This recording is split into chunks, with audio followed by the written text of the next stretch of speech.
ہمارے ہاں اکثر و بیشتر لوگ تیمم کے طریقے سے ناواقف ہیں۔ شاید اس کی وجہ یہ بھی ہے کہ لوگ یہ سمجھتے ہیں کہ جی پانی ہمارے پاس موجود ہوتا ہے تو ہمیں تیمم کا طریقہ سیکھنے کی کیا ضرورت ہے۔ لیکن انسان یہ نہیں جانتا کہ زندگی میں کبھی ایسا وقت بھی انسان پہ آ سکتا ہے کہ جب انسان کے پاس پانی موجود نہ ہو، یا پھر پانی تو موجود ہو لیکن کوئی ایسی بیماری یا اتنا گہرا زخم بھی انسان کو لگ سکتا ہے کہ جس کی بنا پر انسان پانی استعمال کرنے پر قدرت نہیں رکھتا، تو وہاں پر پھر شریعت نے تیمم کی اجازت دی ہے۔ اس لیے شریعت میں جو بھی احکامات بیان کیے گئے ہیں وہ انسان کی بہتری کے لیے ہیں اور ان کو سیکھنا انسان کے لیے ضروری ہے۔ تیمم کا مکمل مسنون طریقہ وہ بھی قرآن و سنت میں بیان کیا گیا ہے، جیسا کہ سورہ مائدہ کی آیت نمبر 6 میں اللہ رب العزت نے اس کا طریقہ بیان کیا۔ تیمم کے حوالے سے یہ بات ذہن نشین کر لیں کہ تیمم دو وجوہات کی بنا پر کیا جاتا ہے۔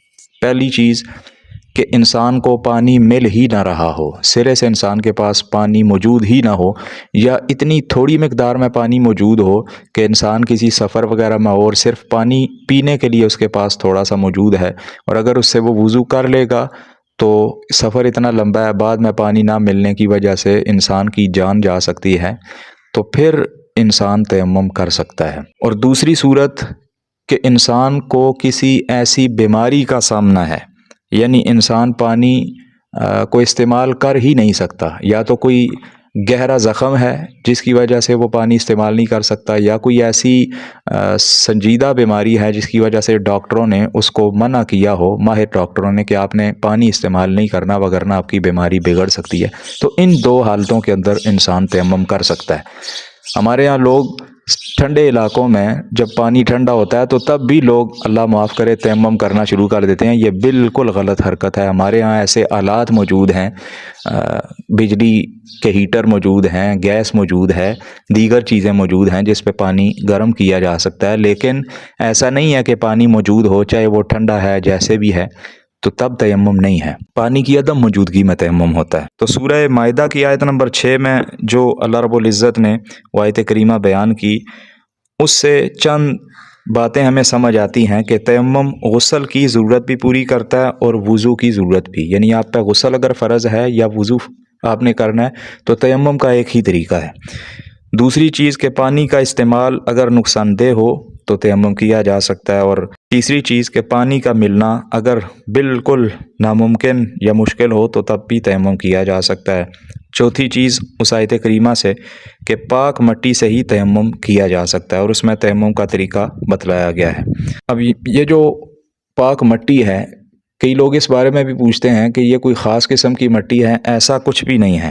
جو خالص پتھر ہے اس کے علاوہ ہر چیز مٹی کے ہی یعنی کیٹاگری کے اندر شمار ہوتی ہیں، اور وہ تمام صورتیں جو مٹی کی ہیں ان سے تیمم کیا جا سکتا ہے۔ مثلا چاہے وہ مٹی ہے، ریت ہے، گرد و غبار ہے، کچی دیوار ہے، یا کسی چیز سے جو مٹی اس کے ساتھ لگی ہوئی ہے خلط ملط، بشرطے کہ وہ صاف مٹی ہو تو اس سے تیمم کیا جا سکتا ہے۔ تیمم کا مسنون طریقہ کیا ہے؟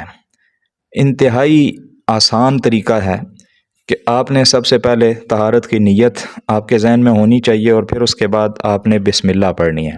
بسم اللہ صرف یہی 2 لفظ پڑھنے ہیں۔ بعض لوگ پوری بسم اللہ پڑھتے ہیں، بسم اللہ الرحمن الرحیم، وہ نہیں، صرف بسم اللہ پڑھنی ہے آپ نے، اور پھر اس کے بعد پاک مٹی کے اوپر آپ نے ہاتھ مارنے ہیں، پھر دونوں ہاتھوں پر پھونک ماریں، اور پھر دونوں ہاتھوں سے پہلے چہرے کا، پھر دائیں ہاتھ سے بائیں ہاتھ کا، اور بائیں سے دائیں ہاتھ کا آپ نے مسح کر لینا ہے۔